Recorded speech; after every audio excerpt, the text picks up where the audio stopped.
बुद्धं शरणं गच्छामि,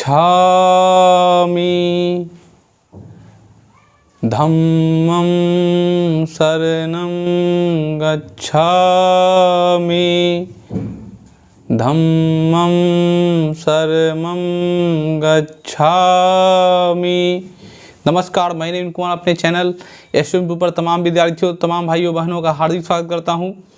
और भगवान बुद्ध के द्वारा स्थापित किए गए या भगवान बुद्ध से द्वारा स्थापित किए गए बौद्ध धर्म, और बौद्ध धर्म में त्रिरत्न बुद्ध, धम्म और संघ, इन तीनों रत्नों से हम लोग एक श्लोक उच्चारण करते हैं। बुद्धं शरणं गच्छामि,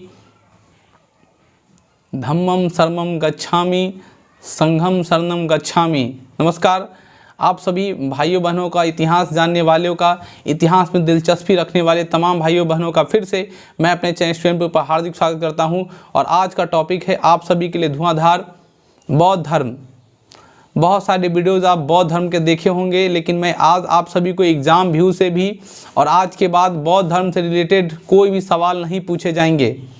बच्चे के मन में बहुत ज़्यादा होता है कि कोई आदमी बहुत डेप्थ में पढ़ा देता है, कोई बहुत ज़्यादा डीप में पढ़ा देता है। मैं सबसे पहले बौद्ध धर्म शुरू करने से पहले ये मैं बता दूं कि अगर आपको डीप नॉलेज लेना है तो भगवान बुद्ध की जीवनी को पढ़ने में बहुत लंबा समय लग जाएगा। और भगवान बुद्ध, आप बौद्ध धर्म का कोई ज्ञातक नहीं बनने वाले हैं, बौद्ध धर्म के आप प्रचारक नहीं बनने वाले हैं, आप एक विद्यार्थी हैं और आपको उतना ही नॉलेज चाहिए जितना आप बौद्ध धर्म से रिलेटेड कक्षा में बौद्ध धर्म से रिलेटेड क्वेश्चन को कर सकते हैं।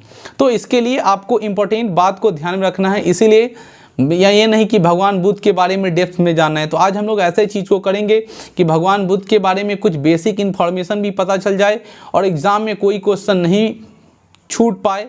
मेरा एक्सपीरियंस कहता है कि इससे ज़्यादा एग्जाम में आपको बीपीएससी यूपीएससी लेवल तक, इससे ज़्यादा जिसको मैंने संकलन किया है अन्य किताबों से निचोड़ कर मैंने जो ज्ञान की प्राप्ति की है वो आपके सामने आज शेयर कर रहा हूँ। तो शुरू होती है कथा बौद्ध धर्म की। बौद्ध धर्म के संस्थापक भगवान बुद्ध को कहा गया है, जिन्हें हम लोग एशिया की ज्योति पुंज कहते हैं या लाइट ऑफ एशिया के नाम से जानते हैं। जैसा कि आप सभी को पता है, भगवान बुद्ध का जन्म नेपाल के तराई में लुम्बिनी नामक गांव में कपिलवस्तु में हुआ था। भगवान बुद्ध का जो जन्म हुआ था वो लुम्बिनी नामक जो एक वन थी उसी के आसपास कपिलवस्तु गांव पड़ता था, जहां पे उनका जन्म हुआ था। भगवान बुद्ध का जन्म 563 ईसा पूर्व में, ईसा पूर्व कहने का मतलब ईसा मसीह के जन्म से पहले भगवान बुद्ध का जन्म 563 ईसा पूर्व में हुआ था। इसका प्रमाण, जैसे आप सभी को पता है, इम्पोर्टेंट बात यह है इस चीज़ का कि भगवान बुद्ध का जन्म 563 ईसा पूर्व में हुआ है, ये सभी पता है। लेकिन इसका प्रमाण जो है अशोक के द्वारा एक रचित, अशोक के काल में एक रूमनीदेही अभिलेख जो था, इसका प्रमाण उल्लेख अशोक के रूमनीदेही अभिलेख में मिलता है, जो नेपाल के तराई में मिला है। और उससे हमें प्राप्त होता है, इस रूमनीदेही अभिलेख में लिखा हुआ है, हित बुद्ध जताए, हित बुद्ध जताए। इसका अर्थ होता है, हित बुद्ध जताए का अर्थ होता है भगवान बुद्ध का जन्म, भगवान बुद्ध का निराकरण, भगवान बुद्ध का उद्भव लोगों के हित के लिए हुआ है, या आप कह सकते हैं ये भगवान के अवतार हैं। ऐसा अशोक के द्वारा, जो उनके द्वारा संसर्गित जो अभिलेख है, जिस अभिलेख का नाम है रूमनीदेही अभिलेख। ध्यान से सुनिएगा, इंपॉर्टेंट बात अभी जो किए हैं उसको फिर से रिवीजन करते हैं। भगवान बुद्ध का जन्म नेपाल के तराई में लुम्बिनी नामक वन कपिलवस्तु में हुआ था। भगवान बुद्ध का जन्म 563 ईसा पूर्व में हुआ था। इसका प्रमाण अशोक के संरक्षित अभिलेख रूमनीदेही अभिलेख में मिलता है, जिसमें लिखा हुआ है हित बुद्ध जताए, जिसका अर्थ होता है, जिसका मायने होता है लोगों के कल्याण के लिए, लोगों की रक्षा के लिए, लोगों के हित के लिए भगवान बुद्ध का जन्म हुआ है। भगवान बुद्ध के पिता का नाम सुद्धोधन था और माता का नाम महामाया था। भगवान बुद्ध के जो पिता थे सुद्धोधन, वो शाकगण के मुखिया थे, यानी राजा आप कह सकते हैं, जो आज वर्तमान समाज में धीरे धीरे वो कुशवाहा कच्छ वंशों के रूप में, मौर्य वंश के रूप में संस्थापित है और आगे की ओर बढ़ता चला आया है। मैं आपको ये बता दूं कि इनकी माँ का नाम महामाया और पत्नी का नाम यशोधरा था। ये शादी भी किए थे और उनको एक पुत्र की प्राप्ति हुई थी, जिस पुत्र का नाम है राहुल। और राहुल का अर्थ होता है एक और बंधन, और एक और बंधन मतलब समझ सकते हैं, जाते जाते सोनिया गांधी जी एक राहुल को टपका गए भारत के साथ उन्होंने क्या कर दिया, एक बंधन जोड़ के चला गया, राहुल गांधी। याद रखिएगा, राहुल का अर्थ होता है एक और बंधन, और भारत के साथ सोनिया गांधी एक बंधन थमा के चले गए हैं। हंसी लीजिए, मजा लीजिए, ऐश कीजिए, भविष्य के प्रधानमंत्री भी हो सकते हैं। खैर वो राजनीतिक टॉपिक है, लेकिन मैं इतना जरूर बता सकता हूँ, भगवान बुद्ध के पुत्र का भी नाम राहुल था, और राहुल का अर्थ होता है हित बुझताए। परिवार का परिचय भगवान बुद्ध का हम लोग कंप्लीट करते हैं, और इसमें हमने पता किए भगवान बुद्ध के पिता का नाम सुद्धोधन, माता का नाम महामाया, पत्नी का नाम यशोधरा और पुत्र का नाम राहुल था। राहुल का अर्थ होता है एक और बंधन। भगवान बुद्ध का जन्म का जो प्रतीक है, sign of birth, symbol of birth, जन्म का जो प्रतीक है वह है हाथी, कमल, सांड, साल वृक्ष। हाथी, कमल, सांड और साल वृक्ष, ये चारों जो है भगवान बुद्ध के जन्म का प्रतीक है। ये कहीं भी लगाए जाते हैं, इससे पता चलता है कि भगवान बुद्ध के ये जन्म के प्रतीक हैं। आगे हम लोग बढ़ेंगे तब हमको पता चला कि भगवान बुद्ध के 7वें दिन, भगवान बुद्ध जब जन्म लिए, जब पैदा लिए, तो भगवान बुद्ध के जन्म के 7वें दिन उनकी माता का देहांत हो जाता है, मतलब महामाया जी का निधन हो जाता है। निधन हो जाने के बाद उनका लालन पालन, उनका पोषण किसने किया था? उनकी मौसी प्रजापति गौतमी ने की थी। इसीलिए देहाती कहावत कहा जाता है, मोरे माए जिए मौसी ना। अगर माँ नहीं है तो माँ के दूसरे स्वरूप में दूसरी माँ जो होती है आपकी मौसी होती है, और भगवान बुद्ध के जीवन में दूसरी माँ का उपयोग किया गया और प्रजापति गौतमी ने उनका लालन पालन किया। उन्हीं के नाम पर इनका नाम गौतम भी पड़ गया। आगे हम लोग बढ़ेंगे, भगवान बुद्ध का अन्य नाम। भगवान बुद्ध से इंपॉर्टेंट ये सवाल, भगवान बुद्ध के बहुत सारे नाम हैं। भगवान बुद्ध के बहुत सारे नामों में कहा जाता है कि भगवान बुद्ध के बचपन का नाम सिद्धार्थ था, और आप लोग बचपन में कहानी पढ़े होंगे, सिद्धार्थ और देवव्रत की कहानी, हंस वाला कहानी याद भी आ रहा होगा, और उसमें आप एक सीख लिए थे, जो मैं लंबा कहानी ना कर मैं थोड़ा सुना देता हूँ, कि मारने वाले से बड़ा बचाने वाला होता है। काल चक्र अगर आपको याद होगा, अगर आप बचपन में पढ़ाई किए होंगे तो ये कहानी जरूर पढ़े होंगे। सिद्धार्थ और देवव्रत की कहानी, हंस की कहानी, जिसमें देवव्रत तीर मारता है, सिद्धार्थ हंस को बचा लेता है। सिद्धार्थ से हंस को लेने के प्रयास देवव्रत करता है, राज दरबार में जाती है, फैसला होता है, और वहाँ पे एक सबक सिखाया जाता है लोगों को कि मारने वाले से बड़ा बचाने वाला होता है। अर्थात ये हंस किसका है? सिद्धार्थ का। मैं उसी सिद्धार्थ का बात कर रहा हूँ जिसका नाम आगे चलकर बुद्ध पड़ा, गौतम बुद्ध हो गए।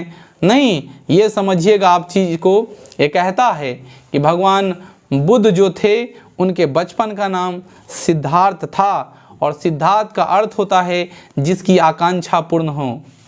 पढ़िए उतना ही जो आपके लिए एग्ज़ाम में इम्पोर्टेंट हो, और हमें लगता है कि इन सभी टॉपिक को पढ़ के आप एग्ज़ाम में अच्छा कर सकते हैं। बौद्ध धर्म से रिलेटेड सारे सवाल को लन फन देवानंद नहीं, और ज़्यादा हाई हाउ चीज़ पनीर और चिल्ली पढ़ने का ज़रूरत नहीं है।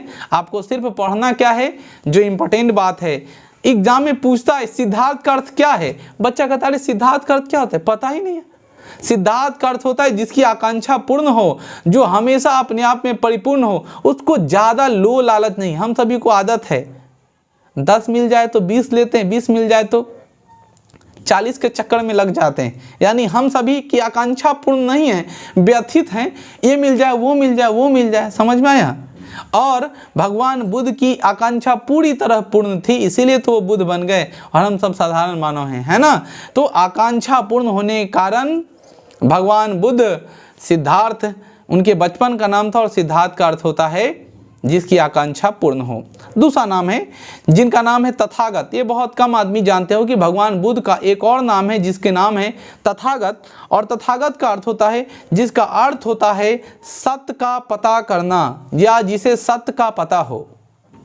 यकीन मानिए भगवान बुद्ध को इतनी शक्ति थी, इतना यथार्थ था, जिन्हें सत्य का पता हो। और वो आपको पता है ना, वो सत्य की खोज में ही घर को तो छोड़ के चले गए थे। इसलिए भगवान बुद्ध को बाद में तथागत की भी उपाधि दी गई थी। ये भी जान लीजिएगा, भगवान बुद्ध का एक और नाम है जिसको हम लोग तथागत कहते हैं। इंपॉर्टेंट बात है, भगवान बुद्ध का एक और नाम है जो तथागत है, जिसका मतलब होता है, जिसका अर्थ होता है जिसे सत्य का पता हो, जो जानता हो ट्रू क्या है, जीवन का सत्य क्या है, हमें किस अर्थात पे जीना चाहिए। आगे पढ़ेंगे। भगवान बुद्ध को शाक वंश में पैदा लेने के कारण मैं आपको बताया था कि भगवान बुद्ध के पिता जो थे शुद्धोधन जी, वो शाक मुनि के मुखिया थे, राजा थे।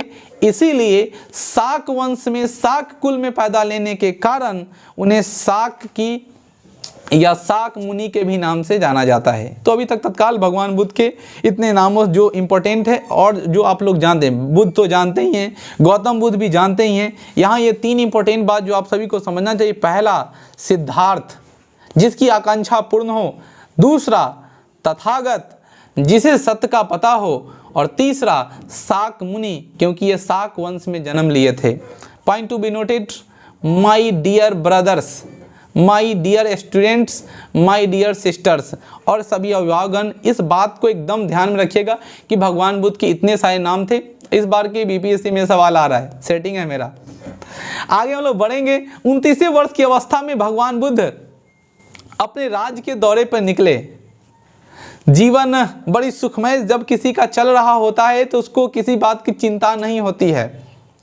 भगवान बुद्ध के पिता जो थे वो राजपाट संभाल रहे थे, वृद्धा अवस्था की तरफ बढ़ रहे, तो चाहते थे कि अपने हम पुत्र को अपनी राजपाट को दे दें, मेरा पुत्र राजपाट को संभाले, नहीं हम चिंता मुक्त रहें। तब वे 29 वर्ष की अवस्था में, आज का लड़का तो 7 वर्ष 8 वर्ष में बाबूजी को समझाने लगता है, वो एक समय था जब भगवान बुद्ध 29 वर्ष के एक बच्चे के पिता भी बन गए, तब भी अभी सोच रहे हैं कि अब राज का भ्रमण करने निकलते हैं। इतिहासकारों से मेरा हमेशा सवाल रहा है, क्या इससे पहले वे राज के दौरे पर नहीं निकले थे?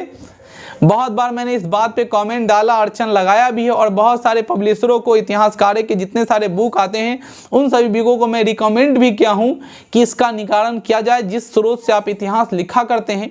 क्या भगवान बुद्ध 29वें वर्ष की अवस्था से ही राज के भ्रमण निकले? इससे पहले कभी राज की भ्रमण पे नहीं निकले थे। लेकिन एग्जाम के दृष्टि से एग्जाम में पूछता है और ये एकदम करेक्ट है कि भगवान बुद्ध 29वें वर्ष की अवस्था में राज की दौरा पर निकले और वहाँ देखने के बाद 4 चीज़ों पर ज़्यादा गहन अध्ययन किया, 4 चीज़ों को ही देखा। मेरा फिर इस आप एक्सेप्शन आता है कि भगवान बुद्ध आंख बंद करके गए थे क्या, किसी चारों को देखना है? लेकिन किताब कहता है कि भगवान बुद्ध जो है 4 चीज़ों को देखा। कितने चीज़ों को? 4 चीज़ों को, जिसमें सबसे आता है पहला वृद्ध, सबसे पहला आता है वृद्ध बूढ़ा। दूसरा रोगी, पेशेंट, रोगी बीमार व्यक्ति को उन्होंने देखा। तीसरा मृत्यु, मरा हुआ आदमी का लाश पड़ा हुआ है उसको देखा। और लास्ट में देखा सन्यासी को, राम राम, दुनिया से कोई मतलब नहीं है, नहीं कहीं खाना है कहीं सो जाना है। ये वाला बात बोलते हैं तो कुछ भक्तों को बड़ी तकलीफ होता है, मेरा क्या है, मैं तो अकेला आया हूँ झोला लेकिन चल निकल पड़ूंगा। सन्यासी, भगवान बुद्ध ने सन्यासी को भी देखा। और भगवान बुद्ध ने जब सन्यासी को देखा तो सबसे ज़्यादा प्रभावित किससे हो गए? सन्यासी से। जैसे वर्तमान में अभी भारत के जनता लोग एक सन्यासी से बहुत ज़्यादा प्रभावित हो गए थे कि मेरा क्या है, मैं तो अकेला हूँ, झोला उठाऊंगा और चल पड़ूंगा। और लोगों ने सन्यासी के बातों में आकर के देश का हाल बदहाल कर दिया है। समझदार व्यक्ति समझ रहे होंगे किनके लिए कट्टू है। खैर आगे बढ़ते हैं।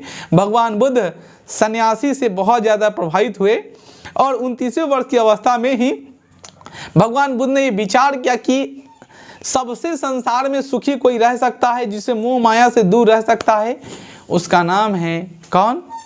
उसका नाम है सन्यासी। और वो सन्यासी से ज़्यादा प्रभावित होकर, साधु से ज़्यादा प्रभावित होकर, सेंट से ज़्यादा प्रभावित होकर, साधक से ज़्यादा प्रभावित होकर के गृह त्याग दिया। कब? 29वें वर्ष की अवस्था में। ये इंपॉर्टेंट बात है, आप सभी को समझना भी चाहिए कि भगवान बुद्ध ने 29वें वर्ष की अवस्था में जब गृह को त्यागा, तो गृह का प्रतीक जो था, घर छोड़ने का जो प्रतीक जो था, राज्य को छोड़ने का जो प्रतीक था वह था घोड़ा। जन्म का प्रतीक आप सभी को पढ़ाए थे हाथी था। इंपॉर्टेंट बात आप सभी लोग याद रखिएगा, जन्म का प्रतीक क्या था? हाथी था, कमल था, सांड था और साल वृक्ष था। ऑब्जेक्टिव सवाल में फिर पूछता है भगवान बुद्ध के घर छोड़ने का, गृह त्याग करने का क्या प्रतीक था? गृह त्याग करने का प्रतीक है घोड़ा। अब महाराणा प्रताप के घोड़े का नाम सबको याद है, चेतक। लेकिन भगवान बुद्ध का जब बात आता है, यहाँ तक कि लोग सिकंदर महान का घोड़ा का नाम याद रख लेता है, सिकंदर का घोड़ा का नाम याद रख लेता है, लेकिन जब भगवान बुद्ध के घोड़े का नाम आता है याद नहीं है। तो भगवान बुद्ध के घोड़े का नाम था खंदक। भगवान बुद्ध के घोड़े का नाम था खंदक और सारथी का नाम था छंदक। ये थोड़ा कन्फ्यूजन भरा है, इसलिए याद रखिए, ख से खा घोड़ा खंदक, छ से छी छंदक, याद रखिएगा। भगवान बुद्ध के घोड़े का नाम था खंदक और भगवान बुद्ध के सारथी का नाम था छंदक। ध्यान सुनिएगा, इन दोनों के साथ उन्होंने क्या कर दिया? गृह को त्याग दिया। भगवान बुद्ध के गृह का त्याग करने का जो उम्र था वो 29वां वर्ष था। राज की दौरा में भी 29वें वर्ष तक गए थे। 4 चीजों को देखा था, वृद्ध, रोगी, मृत्यु और सन्यासी को देखा। सबसे ज्यादा सन्यासी से प्रभावित हुआ। उन्होंने विचार किया कि घर को छोड़ देना है। सबसे सुखी, मोह माया से संलिप्त, दूर रहने वाला व्यक्ति जो है वो कौन है? सन्यासी। सारथी, खंदक और घोड़े छंदक के साथ उन्होंने क्या कर दिया? सारथी छंदक को लिया और घोड़े खंदक के साथ उन्होंने क्या कर दिया? घर को छोड़ दिया। इस घटना को बौद्ध धर्म में महाभिनिष्क्रमण कहा गया। इंपॉर्टेंट बात, भगवान बुद्ध जब घर छोड़े तो इसको जब लिखा गया बौद्ध धर्म में, तो इस घटना को कहा गया है महाभिनिष्क्रमण। बहुत बड़ी परिवर्तन हुआ, महापरिवर्तन हो गया, महाभिनिष्क्रमण हो गया। ध्यान सुनिएगा, बौद्ध धर्म में महाभिनिष्क्रमण किस टाइम पीरियड कहा गया है? जब भगवान बुद्ध ने घर को छोड़ दिया। यशोधरा बड़ी रो रही थी, पुत्र भी बहुत रो रहा था कि पिता बिना बताए छोड़ दिए हम सभी को। और उसकी व्यथा को यशोधरा किसकी रचना है? बच्चे लोग याद करते हैं, यशोधरा तो भगवान बुद्ध के पति का नाम है। सवाल पूछ दिया यशोधरा किसकी रचना है, तो यशोधरा किताब का भी नाम है, जिसमें यशोधरा के भगवान बुद्ध के जाने के बाद जो कष्ट हुआ है उसको एक कवि देखता था और लिखा है। कवि का नाम है मैथिली शरण गुप्त। मैथिली शरण गुप्त ने लिखा है यशोधरा नामक पुस्तक। सवाल पूछेगा यशोधरा किसकी रचना है, तो बोलिएगा मैथिली शरण गुप्त की। यशोधरा किसकी पत्नी है, तो आप बोलिए किसकी? भगवान बुद्ध की। याद रखिएगा, तो किताब जो है वो यशोधरा लिखी भी गई है और नाम भी है। तो भगवान बुद्ध के पत्नी का नाम यशोधरा और भगवान बुद्ध के पत्नी के जीवनी पर फरमाया गया किताब है यशोधरा, जो कितनी कर्मठ थी अपने पुत्र को पालने के प्रति। यशोधरा मैथिली शरण गुप्त के द्वारा लिखा गया है। आगे हम लोग बढ़े और भगवान बुद्ध सत्य की खोज में निकल पड़े थे और सत्य की खोज में निकलने और सबसे पहले वो राजगिरी पहुंचे, जिसे आज हम लोग राजगीर के नाम से जानते हैं। वे राजगिरी पहुंचे और उन्होंने सबसे पहले अपने गुरु, पहले गुरु जिसका नाम था अलार कलाम। याद रखिएगा, भगवान बुद्ध की मुलाकात पहले गुरु से होती है राजगिरी के जंगलों में, वनों में भटकते भटकते, और पहले गुरु का नाम था जिनका नाम था अलार कलाम। और अलार कलाम से इन्होंने क्या सीखा है? अलार कलाम से इन्होंने सीखा है समाधि की शिक्षा। समाधि कैसे ली जाती है, समाधि की शिक्षा अलार कलाम के द्वारा इन्होंने लिया।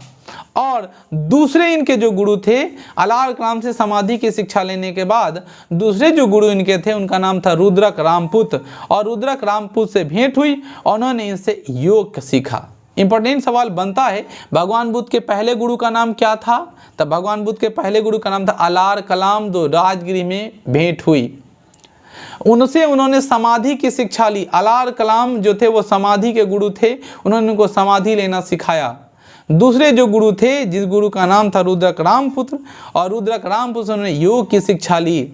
और योग हमारे शरीर के लिए इंपॉर्टेंट होता है। एक सवाल पटक देता हूं मैं आप सभी के लिए, मेरे कमेंट में जरूर जवाब दीजिएगा कि योग दिवस, विश्व योग दिवस कब मनाया जाता है और इसकी शुरुआत किस देश से हुई थी, और ये भी बोल सकते हैं आप किस प्रधानमंत्री ने किया था। आप सभी के लिए इंपॉर्टेंट सवाल, और मेरे कमेंट में जरूर देखिएगा अगर आपको वीडियो अच्छा लग रहा हो तो, अन्यथा अभी कभी स्किप करके भागिएगा, क्योंकि बहुत सारे यूट्यूबर्स आपको मिल जाएंगे, बहुत सारे वीडियो देने वाले मिल जाएंगे, और हमें लगता है इसका आपको कोई ज़रूरत भी नहीं है।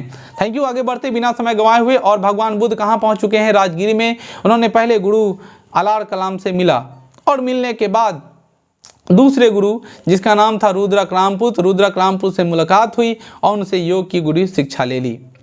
जब योग की शिक्षा ले ली, तब वहाँ से शिक्षा लेने के बाद भगवान बुद्ध फिर सत्य की खोज में आगे गए और उरुबेला आ गए। टेंशन बढ़ रहा है, ये कहाँ है? उरुबेला गया का प्राचीन नाम है। इंपॉर्टेंट बात, उरुबेला गया का प्राचीन नाम है, पुराना नाम है। उसी बोध गया जिसका नाम बोध गया आप कहते हैं, उस गया का प्राचीन नाम उरुबेला है। जिस प्रकार पटना की प्राचीन नाम पाटलिपुत्र, कुसुमपुर, पुरुषपुर है, ठीक उसी प्रकार गया का प्राचीन नाम, गया का पौराणिक नाम जो है वो उरुबेला है। इतिहासकारों ने बताया है कि गया की प्राचीन नाम क्या है? उरुबेला है। अब उरुबेला वो चले गए और उरुबेला जाते हैं और वहाँ पर बैठते हैं निरंजना नदी के किनारे। आज तक मैप पढ़ने वाले आंसर के चेला सब ध्यान से सुनिएगा, बहुत अच्छा से मैप पढ़ते हैं। उस मैप में आप देखे भी होइएगा, बिहार में ऐसी कोई भी नदी नहीं है जिस नदी का नाम हो निरंजना नदी। और बिहार की नदियाँ का अपीएससी या बापीएससी का तैयारी करने वाले बच्चे लोग जो जानते हैं, बिहार में कहीं भी ऐसा कोई नदी नहीं मिला होगा, क्योंकि ये प्राचीन नाम है। उस नदी का वर्तमान में अभी जो नाम है, उस नदी का नाम है फल्गु नदी। निरंजना नदी जो है वह वर्तमान नाम में उसका नाम है फल्गु नदी के तट पर, फल्गु नदी के तट पर बैसाख पूर्णिमा के दिन, सीबीएसई वाली के बैसाख न समझ में आए तो बउआ रे एगो ई चोटिया जे गिरैले है बउआ, ए बेर से लेके इन्ने कल इन्ने जैसा ही करवा, बस मेमोरी काम करेगा, दिमाग इधर से इधर आ जाएगा। लड़की तक इतना कुछ होगा, नहीं कुछ समझ में आ रहा होगा तो ऊपर से नीचे सोहराने लगती। तो सोहराइएगा तो ज्ञान आएगा, और उसमें पढ़िएगा क्या? जेठ आषाढ़ सावन भादो आश्विन कार्तिक अगहन पौष माघ, फिर आता है फल्गुन, और फिर आता है चैत्र, और फिर आता है वैशाख। यानी हम सभी को शुरू होता है जो हिंदी महीनवारी जो होती है, मासिक जो शुरू होता है वह चैत्र से। चैत्र वैशाख जो दूसरा महीना होता है, काफ़ी भीषण गर्मी होती है। चैत्र वैशाख जेठ आषाढ़ श्रावण भाद्रपद आश्विन कार्तिक माघ से फल्गुन कंप्लीट हो जाता है। अब इसी में बैसाख पूर्णिमा के दिन निरंजना नदी फल्गु नदी के किनारे भगवान बुद्ध को उन्होंने समाधि के 49वें डेज, समाधि के 49वें दिन बैसाख पूर्णिमा के नीचे, बैसाख पूर्णिमा के दिन पीपल वृक्ष के नीचे सर्वोच्च ज्ञान की प्राप्ति हो गई। जिसकी तलाश में थे नहीं, आइए आपका इंतजार था बहुत दिन से, 49 दिन हो गया समाधि लिए हुए और मिल नहीं रहे हैं। 49वें दिन बैसाख पूर्णिमा के दिन पीपल वृक्ष के नीचे भगवान बुद्ध को रेबलैया ज्ञान की प्राप्ति हो गई। और जब इनको ज्ञान की प्राप्ति हुई, इस घटना को बौद्ध धर्म में लिखा गया है संबोधि। इंपॉर्टेंट बात, जब घर को छोड़े तो महाविनिष्क्रमण हो गया, जब ज्ञान की प्राप्ति हो गई तो संबोधि हो गया। किस धर्म में? बौद्ध धर्म में। अब पीपल वृक्ष है ना, उस वृक्ष का भी नाम है, उस पीपल वृक्ष का नाम है अश्वत्थामा। एग्जाम में जाता है और लड़का बड़ी ज्यादा परेशानी में आ जाता है। अश्वत्थामा कौन था? भगवान बुद्ध का संबंध अश्वत्थामा से क्या था? लड़का पूछेगा बाप रे, गुरु द्रोण का बेटा का नाम अश्वत्थामा था और भगवान बुद्ध तो उस समय थे ही नहीं, तो उनका संबंध कैसे हुआ? कहीं किताब में पढ़ा नहीं। तब कहिएगा भगवान बुद्ध का ज्ञान की प्राप्ति हुआ अश्वत्थामा के नीचे।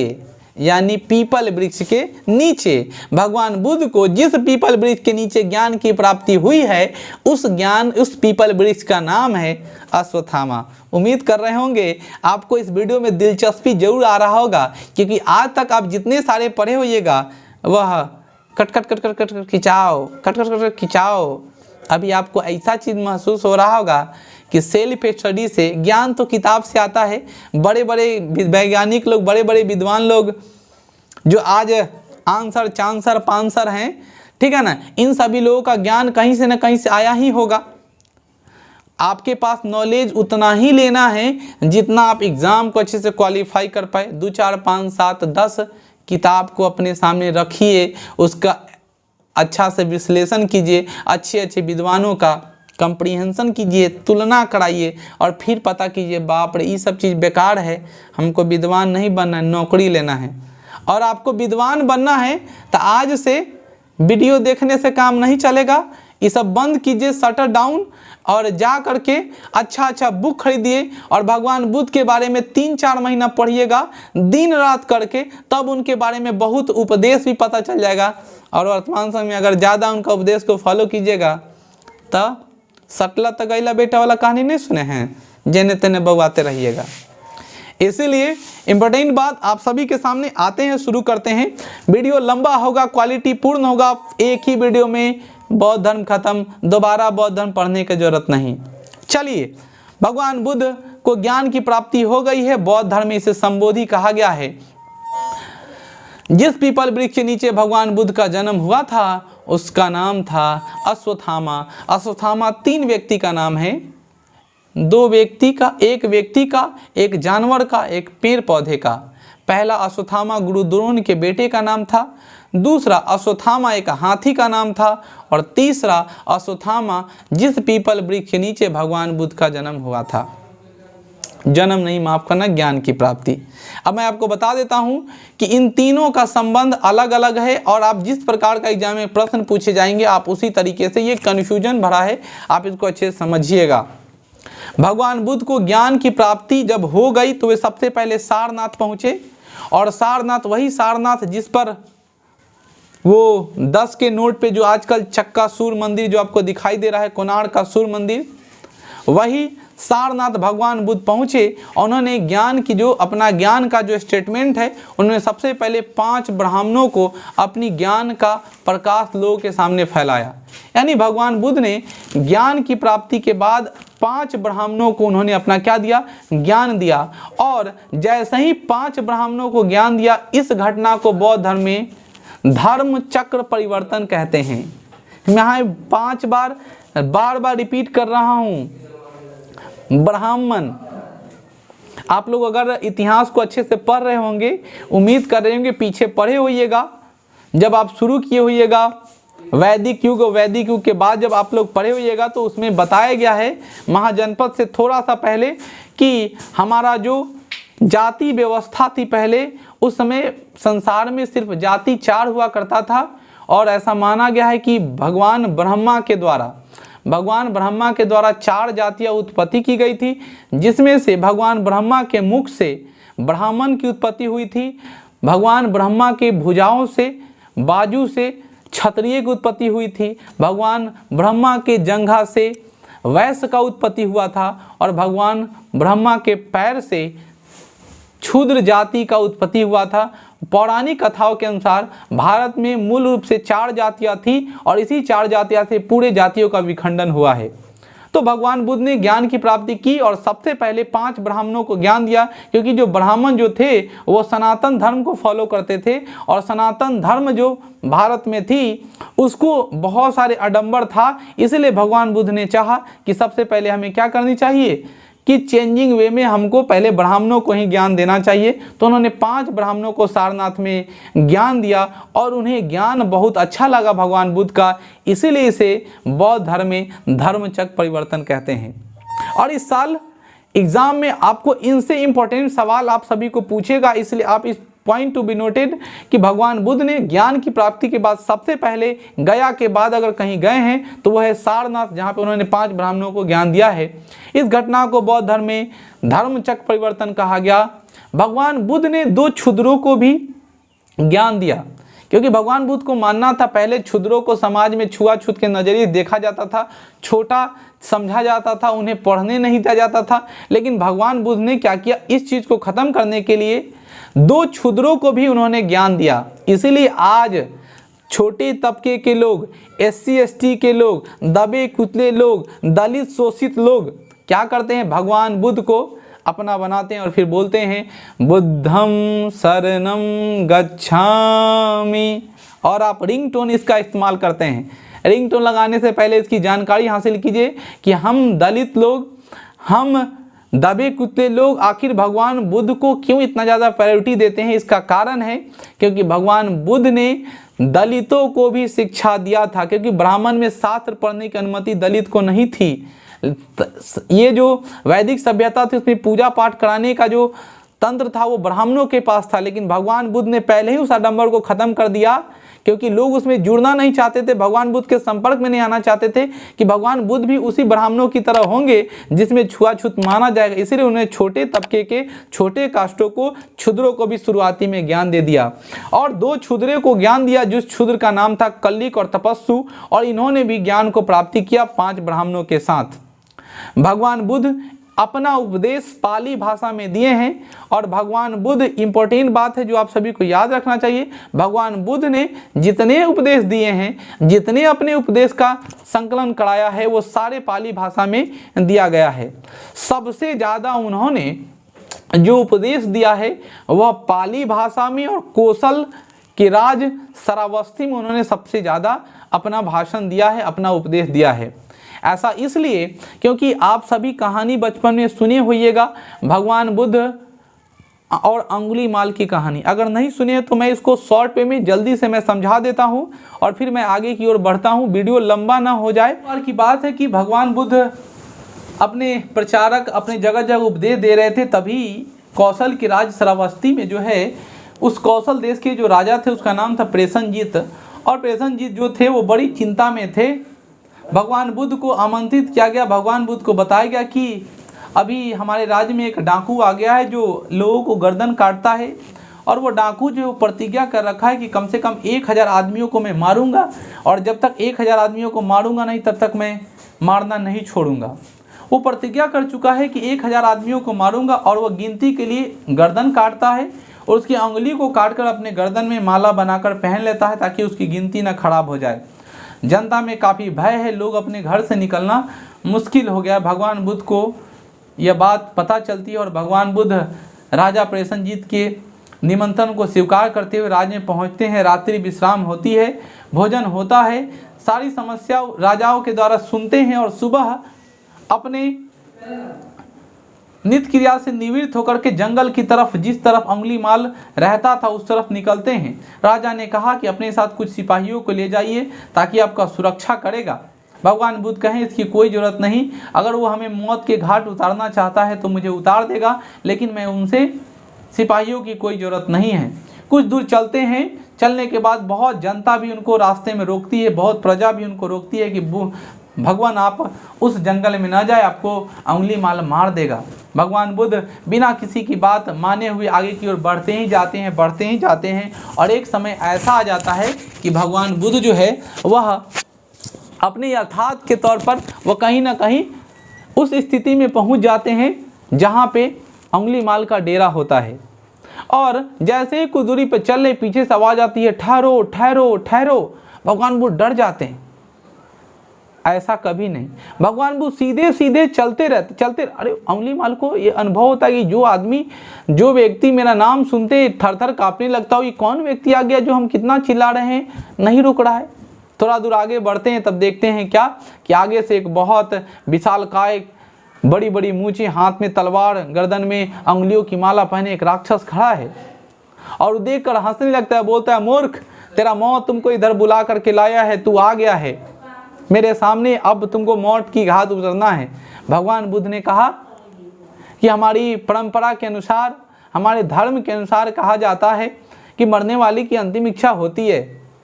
तुम मेरे अंतिम इच्छा को तो कम से कम पूछ लो, इसके बाद मार देना। अंगुलीमाल हंसते हुए कहता है मूर्ख, तुम मौत देखकर सामने घड़बड़ा गया है, फिर भी पूछ, कहो, मैं तुम्हारी अंतिम इच्छा को पूरा जरूर करूँगा। भगवान बुद्ध ने कहा बगल वाले जो ये शाखाएं हैं, जो पेड़ की जो शाखाएं, उस पेड़ की शाखाएं से एक डाली तोड़ के मुझे दे दो, एक टहनी तोड़ के दे दो। अंगुलीमाल और तेज से हंसने लगता और कहता है सही में तुम मौत देखकर बहुत गड़बड़ा गया है, बहुत डर गया है मौत को देखकर, इसीलिए तुम्हारी ये स्थिति है। कोई अंतिम इच्छा में एक पेड़ का कोई एक छोटा सा टहनी तुड़वाता है? अंगुलीमाल ताकतवर था, झपट्टा मारता है, एक टहनी तोड़ करके हाथ में थमा देता है। भगवान बुद्ध कहते हैं हमको इसकी कोई ज़रूरत नहीं, अभी काम पूरा नहीं हुआ है, इसको जा कर के तुरंत लगा दो। अंगुलीमाल हंसने लगता है और कहता है कि ये कभी पॉसिबल ही नहीं, जिस चीज़ को टूट करके अलग कर दे, तोड़ करके अलग कर दे, उस चीज़ को हम लोग क्या करें, अपने पाले में ले आए, अपने पास ले आए। जैसे ही ये बोलता है बस भगवान बुद्ध अपने उपदेशों को देना शुरू करते हैं कि जब तुम किसी चीज़ को जोड़ नहीं सकते तो तोड़ते क्यों हो, जब तुम किसी चीज़ को जिंदा नहीं कर सकते तो मारते क्यों हो, जब किसी तुम की सुरक्षा नहीं कर सकते तो हिंसा क्यों करते हो, जब किसी वस्तु व्यक्ति को तुम अपना सुरक्षा नहीं दे सकते तो उस पर तुम्हें मारने की कोई अधिकार नहीं, जब तुम किसी को अब पालन नहीं कर सकते तो तुम किसी को उसके स्थिति को खराब नहीं कर सकते। ऐसे थे भगवान बुद्ध। और रोते बोलते बोलते बोलते बोलते अंगुलीमाल रो पड़ा, तलवार को छोड़ दिया, गर्दन से अंगुली की मालाओं को तोड़ दिया और भगवान बुद्ध के शरणों में आ गया और भगवान बुद्ध का बहुत बड़ा अनुयायी था, बहुत बड़ा अनुयायी बन गया। और इतने उपदेशक, इतने अच्छे उपदेशक थे कौन? भगवान बुद्ध। उनकी जुबानों में इतनी ज़्यादा पावर थी। याद रखिएगा भगवान बुद्ध ने सबसे ज़्यादा उपदेश किस राज में? कौशल में दिए थे। कौशल के राजा का नाम प्रसेनजीत था, राजधानी श्रावस्ती थी। और कौशल राज जो था वो कौशल इस प्रकार की स्थिति थी जो अंगुलीमाल से भी मुक्त करा दिया गया। ये एग्जाम के लिए इम्पोर्टेंट नहीं था कथा, लेकिन मैं आपके एंजॉय के लिए मैं सुना दिया। आगे बढ़ेंगे। भगवान बुद्ध सबसे ज़्यादा जो है वह शिरडी, सबसे ज़्यादा जो भाषण जो दिए हैं वह कौशल के श्रावस्ती में दिए हैं। लगभग 21 बार, 21 बार उन्होंने उपदेश दिया है, जो बहुत अमाउंट है इनके द्वारा दिया गया। भगवान बुद्ध का मृत्यु हो गया, महापरिनिर्वाण हो गया। निर्वाण हो गया कब? 483 ईसा पूर्व में। 483 ईसा पूर्व में भगवान बुद्ध का मृत्यु हो गया। ये जन्म लिए थे 563 ईसा पूर्व में और इनकी मृत्यु हो गई 483 ईसा पूर्व में कुशीनगर उत्तर प्रदेश में। ध्यान सुनिएगा, कुशीनगर, कुशीनारा ये दोनों एक ही जगह है जो उत्तर प्रदेश में पड़ता है। उस समय कुशीनारा कहा जाता था, वर्तमान में कुशीनगर है जहाँ पे उनकी मृत्यु हो गई। इस धर्म को, इस घटना को बौद्ध धर्म में महापरिनिर्वाण कहा गया। कभी कभी किताब में निर्वाण भी लिखा जाता है, एग्जाम में पूछ देगा भगवान बुद्ध का निर्वाण कब हुआ था। अब लड़का याद कर ले मृत्यु रे बोलैया के, हम तो याद किए थे भगवान बुद्ध का मोरे थे 483 ईसा पूर्व में। यहाँ पूछा निर्वाण, तो निर्वाण या महापरिनिर्वाण का मतलब होता है मर जाना, मृत्यु होना। भगवान बुद्ध का जो मृत्यु हुआ था वह कब हुआ था? 483 ईसा पूर्व में भगवान बुद्ध की मृत्यु हुई थी कुशीनारा, कुशीनगर उत्तर प्रदेश में। बौद्ध धर्म में भगवान बुद्ध का अंत हो गया, भगवान बुद्ध मर चुके हैं। लेकिन भगवान बुद्ध की मृत्यु का जो प्रतीक था वह स्तूप था। स्तूप जो आप लोग जानते हैं, बौद्ध स्तूप जो वैशाली में बनाया गया है, राजगीर में बनाया गया है, ये मृत्यु का प्रतीक है। भगवान बुद्ध के जन्म का प्रतीक याद करा दिया आप लोगों को, हाथी था, कमल था, सांड था, साल वृक्ष था। भगवान बुद्ध के घर छोड़ने का प्रतीक है घोड़ा। भगवान बुद्ध के मृत्यु का प्रतीक है स्तूप, निर्वाण का प्रतीक है स्तूप। याद हो गया? आगे हम लोग बढ़ेंगे, तब हम लोग जानेंगे भगवान बौद्ध धर्म जो है उस बौद्ध धर्म में त्रिपिटक बनाए गए। अब सवाल, पिटक का संबंध किससे है? पिटक का संबंध बौद्ध धर्म से है। पिटक का संबंध बौद्ध धर्म से है। पिटक 3 तरह के बनाए गए। पहले पिटक का नाम है सूत पिटक, दूसरे पिटक का नाम है विनय पिटक, तीसरे पिटक का नाम है अभिधम पिटक। पिटक का संबंध किससे है? बौद्ध धर्म से। बौद्ध धर्म में 3 पिटक है, सूत पिटक, विनय पिटक, अभिधम पिटक। समझिएगा, भगवान बुद्ध व्यवस्था करके गए हैं, हमारे जितने सारे उपदेश मिलेंगे वह किसमें मिलेंगे? सूत पिटक में। सूत पिटक में उपदेश मिले हैं भगवान बुद्ध के।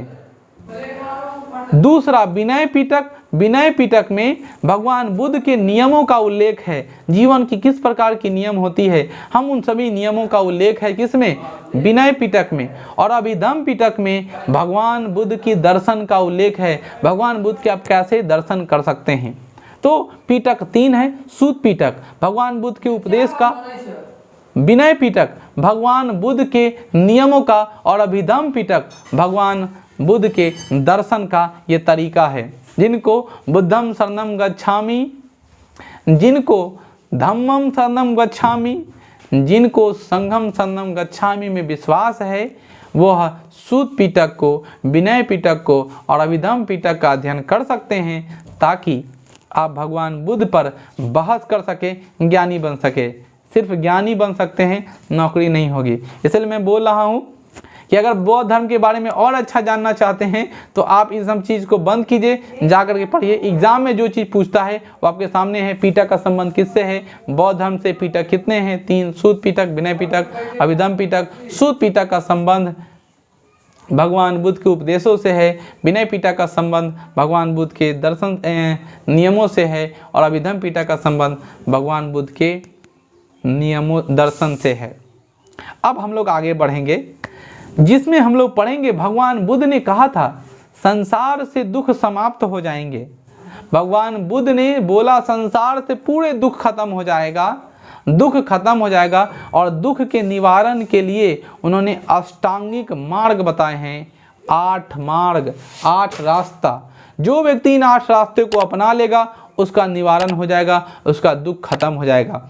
पहला अष्टांगिक मार्ग में पहला जो पार्ट कहता है उसका नाम है, बड़ी ध्यान सुनिएगा, जिसका नाम है सम्यक दृष्टि।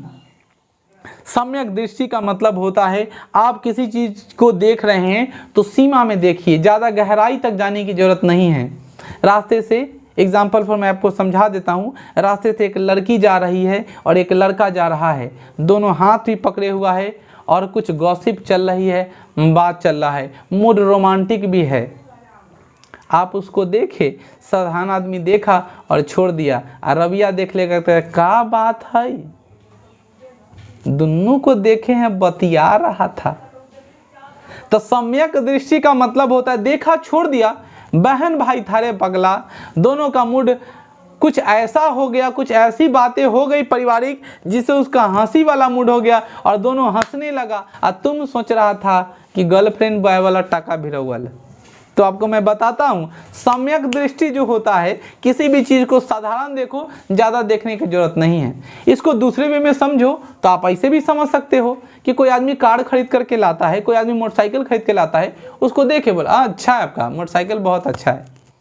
लेकिन हम सोचने लगे, थोड़ा और गहराई दृष्टि में देखने लगे, तो कहाँ से पैसा लाया इतना यार, बगल वाला आदमी को देख रहे हैं यार, तो चिंता बढ़ने लगता है। इसीलिए ज़्यादा देखिएगा, ज़्यादा गहराई तक देखिएगा तो दुख का कारण होगा। इसलिए नॉर्मली देखिए, और संसार में बहुत सारे दुख हैं, सबका आप निवारण नहीं कर सकते, इसलिए उतना ही देखिए जितना आपसे हो पाए। समझ में आया?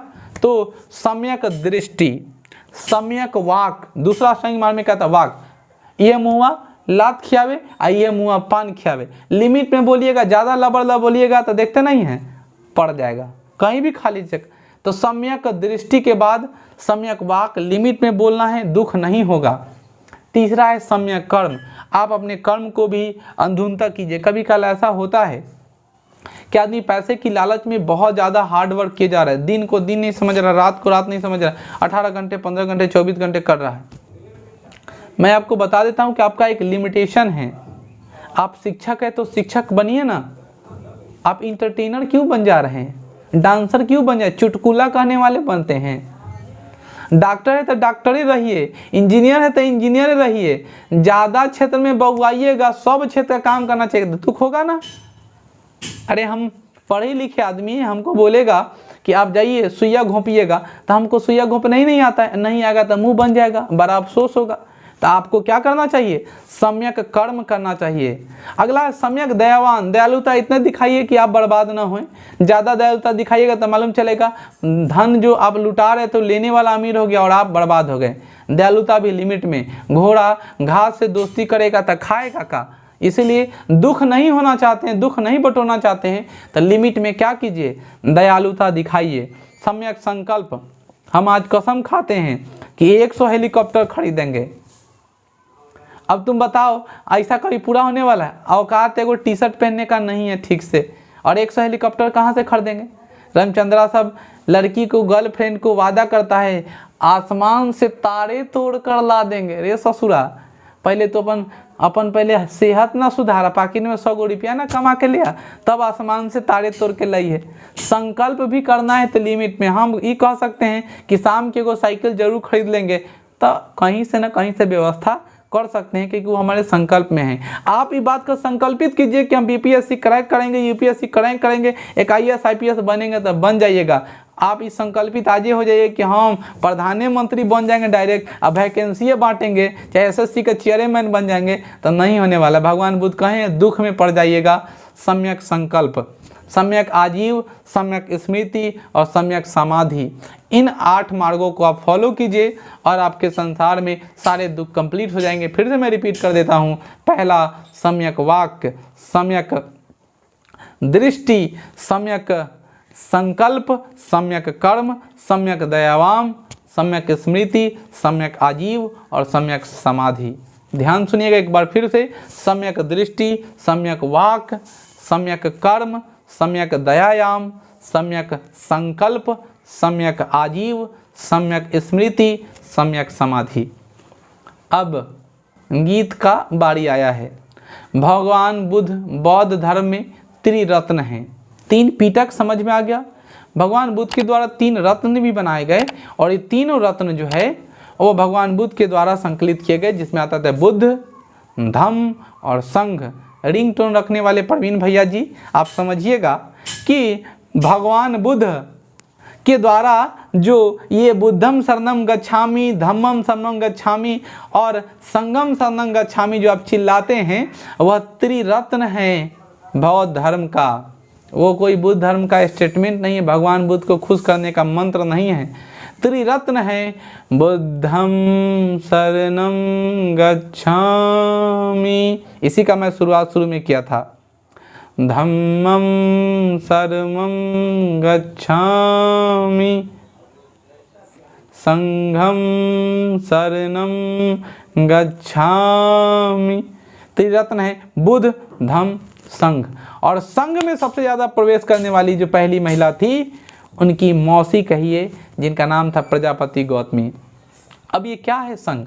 भगवान बुद्ध ने बताया कि जीवन में संकल्पित रहना चाहते हो तो बौद्ध धर्म का प्रचार करो, धम्म अपने धर्म की प्रचार करो, और संघ मतलब लोगों को एकत्रित करो, जोड़ो, एक तरह कलेक्ट करो। और ऐसा माना जाता था कि मैं आपको बता दूं कि पहले महिलाओं को अछूत माना गया है, महिलाओं को अछूत माना जाता था। भगवान बुद्ध ने उस आडंबर को भी खत्म किया और अपने सबसे पहले माँ को इस संघ में प्रवेश करा दिया कि महिला भी इसमें आ सकती है, महिला भी जुड़ सकती है, ताकि बौद्ध धर्म का तेजी से प्रसार हो, तेजी से बढ़े। और इस त्रिरत्न का संकलन कर दिया गया। भगवान बुद्ध के स्थापित बौद्ध धर्म में ये त्रिरत्न का स्थान दिया गया। और ये है संघ में प्रवेश करने वाली जो पहली महिला थी, उनकी मौसी प्रजापति गौतमी थी। आज भी भारत में महिलाओं को अछूत माना जाता है। आज भी कुछ ऐसे मंदिर है जिसमें महिलाओं को रोक दिया जाता है, अंदर मंदिर में नहीं जाना है, लेकिन कहीं भी बौद्धिस्ट के जगह महिलाओं को रोका नहीं जाता है, क्योंकि ऊपर से ही ये विधान बनाया हुआ है कि महिलाओं को अछूत नहीं माना जाएगा बौद्ध धर्म में। I am correct? किसी राज्य में, हमको ठीक से याद नहीं है, लेकिन मुझे पता है किसी राज्य में शनिदेव के मंदिर में प्रवेश नहीं लिया जाना जाता, जिसमें महिला लोग केस लड़ी है, तब जाके प्रवेश मिला है। किसी मिला है या नहीं मिला है मैं पूरा कंफर्म नहीं हूँ, लेकिन मिला है ऐसा हमको अनुमान है। तो एक मंदिर में प्रवेश करने के लिए हमें कानून का, संविधान का सहारा लेना पड़े, वह धर्म किस प्रकार का। खैर, हम सभी का कोई धर्म नहीं, क्योंकि मैं इतना जानता हूँ विद्यार्थी का कोई धर्म नहीं होता सिवाय पढ़ाई के। जब स्टडी पा लीजिएगा, जब आप नौकरी पा लीजिएगा तब आप धर्म के पीछे बउआइएगा, धर्म का खजाना लेके बउआइएगा। लेकिन अभी तत्काल आपके जीवन में एक अच्छा उम्मीद है कि आप एक अच्छे ऑफिसर बनिएगा, इसलिए आप पढ़ाई कर रहे हैं। भगवान बुद्ध के सबसे प्रिय शिष्य का नाम था, सबसे प्रिय चेला का नाम था आनंद। आनंद ही आनंद है, आनंद ही आनंद है। भगवान बुद्ध के सबसे प्रिय चेला का नाम था आनंद। भगवान बुद्ध जब मर गए, मृत्यु हो गई, उसी साल पहला बौद्ध सम्मेलन हुआ था। भगवान बुद्ध की मृत्यु के पश्चात पहला बौद्ध सम्मेलन 483 ईसा पूर्व में, पहला बौद्ध सम्मेलन 483 ईसा पूर्व में राजगृह के सप्तपर्णी गुफा में हुआ था। इंपॉर्टेंट बात, पहला बौद्ध सम्मेलन, 4 बौद्ध सम्मेलन हुए थे। जिस बौद्ध सम्मेलन में सबसे पहला बौद्ध सम्मेलन जो हुआ 483 ईसा पूर्व में राजगृह में सप्तपर्णी गुफा में हुआ था। जिस समय, उस समय के कार्यकाल में जो राजा थे, उस राजा का नाम है अजातशत्रु। और वही अजातशत्रु जिसे प्रीतिहीनता कहा जाता है, जिसने अपने बाप को मार करके अपनी राजगद्दी को संभाला, अपना पिता को मार करके अपने स्ट्रेटजी को, अपने राज सत्ता में आने के लिए अपने पिता को मार दिया था। ये मगध पर राज करने वाले कुछ वंशों के हैं जो हम लोग बाद में करेंगे, ठीक है ना। तो अभी हम तत्काल में आप सभी को बता देता हूं जो आपको जानना चाहिए कि भगवान बुद्ध के द्वारा स्थापित बौद्ध धर्म है, उसका पहला सम्मेलन 483 ईसा पूर्व में राजगृह में सप्तपर्णी गुफा में हुआ था। जिस समय के जो राजा थे, उस राजा का नाम था अजातशत्रु और इसके अध्यक्ष का नाम था महाकश्यप। और यह जो है वो किस भाषा में दी गई? पाली भाषा में दिया गया है। और इसमें सूत पिटक और विनय पिटक दोनों का संकलन हो गया। यानी पहले बौद्ध सम्मेलन में जो संकलन हुआ, जोड़ा गया कुछ नई चीज, वो किस में? सूत पिटक और विनय पिटक में पहले बार में जोड़ लिया गया। दूसरा बौद्ध सम्मेलन 100 साल बाद 383 ईसा पूर्व में वैशाली में हुआ, जिस समय के राजा थे कालाशोक। अशोक नहीं, कालाशोक। कालाशोक जो थे वह इनकी भाषा में, इनके क्षेत्र में, इनके राज शासन काल में, और ये भी पाली भाषा में संपन्न कराया गया। इसके जो अध्यक्ष थे उनका नाम था सबकामी। तो दो बात, पहला बौद्ध सम्मेलन 483 ईसा पूर्व में हुआ, जिस साल भगवान बुद्ध मरे, और इस समय के जो राजा थे उसका नाम अजातशत्रु था। यह जगह का नाम राजगृह था। और मैं ये भी आपको बता दूं, यह भाषा पाली भाषा में संपन्न हुआ है। मैं ये भी आपको बता दूं कि इसके जो अध्यक्ष थे उसका नाम था महाकश्यप। दूसरा बौद्ध सम्मेलन 100 साल बाद, अंतराल है 483 में से 100 घटाइएगा, आएगा 383। 100 साल बाद 383 में दूसरी बार सम्मेलन बुलाया गया वैशाली में। और वैशाली में जो उस समय राजा थे उसका नाम था कालाशोक, और इसके अध्यक्ष थे उसका नाम था क्या? सबकामी। ये भी पाली भाषा में हुआ, इसमें कोई संकलन नहीं हुआ। तीसरा बौद्ध सम्मेलन जो हुआ, उस तीसरा बौद्ध सम्मेलन 251, रबिया के बियाह में चुमावन कर दिए हैं। 251 ईसा पूर्व में चुमावन हो गया। 251 ईसा पूर्व में तीसरा बौद्ध सम्मेलन हुआ था। उस जगह का नाम है, जिस समय अशोक बहुत ज़्यादा फेमस था, यानी पटना, पाटलिपुत्र में तीसरा बौद्ध सम्मेलन हुआ। कब? 251 ईसा पूर्व में अशोक भाई के ब्याह में चुमावन कर दिए। 251 ईसा पूर्व में 251 रुपया चुमावन कर दिए हैं। 251 ईसा पूर्व में, जिसके अध्यक्ष नाम था मेघालीपुत्र, 30 अध्यक्षता में हुआ, और ये भी पाली भाषा में हो गया। इस सम्मेलन में अभिधम्म पिटक का संकलन किया गया। 3 पिटक पढ़ा दिए थे, सूत पिटक, विनय पिटक का पहले सम्मेलन हुआ 483 में। दूसरा सम्मेलन 383 में कुछ नहीं हुआ। जे साल चुमावन करने गए अशोक के शासन काल में 251 ईसा पूर्व में, उसी साल अभिधम्म पिटक का संकलन हो गया। अब आपको बता दूं कि इस सम्मेलन जब बढ़ रहा था, बौद्ध धर्म का जब चर्चा चारों तरफ बढ़ गई थी, तब ब्राह्मणों को बड़ा दुख हो रहा था, क्योंकि ब्राह्मण की स्थिति जो है बहुत खराब हो रही थी। ब्राह्मण का खटिया, ब्राह्मण का जो आडंबर चला जा रहा था, ब्राह्मण का जो ठगा ठगी विधि सब बंद हो रहा था, तो सबको बड़ा दिक्कत हो गया। और आप सभी को पता है, सबसे ज़्यादा कश्मीर क्षेत्र में ब्राह्मणों का दबदबा था। कश्मीरी क्षेत्र में रहते थे ब्राह्मण, वहाँ पर ब्राह्मण लोग बौद्ध धर्म को अपनाना ही नहीं चाहते थे। इसीलिए चौथा जो बौद्ध सम्मेलन हुआ 95 ईसा पूर्व में, वह कश्मीर के कुंडल वन में हुआ था, जहां एक ब्राह्मणों की टोली थी, लेकिन झगड़ा फंसा दिया वही में। तो चौथे बौद्ध सम्मेलन जो हुआ, बौद्ध सम्मेलन, उसमें लफड़ा हो गया। ब्राह्मणों ने इस तरह वहाँ पे जाल बिछाया, अपना इस तरह ट्रिक अपना दिया कि बौद्ध धर्म दो भागों में बंट गया। उस समय के राजा जो थे वो कनिष्क थे, और कनिष्क के राज शासन काल में कश्मीर के कुंडल वन में 95 ईसा पूर्व में चौथा बौद्ध सम्मेलन बुलाया गया, जिसमें अध्यक्ष थे जिसका नाम था वसुमित्र, और उपाध्यक्ष थे अश्वघोष।